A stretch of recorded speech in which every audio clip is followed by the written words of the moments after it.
继续来看台中市环保局鼓励员工检举违规排放，特别来定出着吹哨者的奖励。只要是内部的员工来举发，而且提出着证据，这个检举的奖金将提悬到罚款的10%。也就是讲，这个空气污染法针对工厂违规排放，属悬是罚到2000万，所以这个检举者上悬会当摕到奖金200万。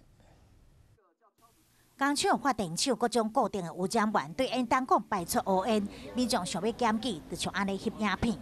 各民众无法度提供内部资料，互环保局真歹开发，因此台中市政府首创分别者奖励。里面的员工自己觉得，也许你的老板或你的主管有做了一些比较不法的，那他可以来跟我们举报，用影片或打电话来，让我们得到这个讯息之后呢，那我们就开始进去。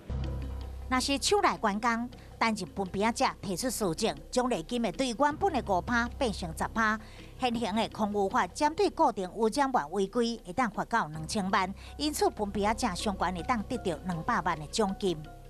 借由这样的一些奖金的话呢，我想我们来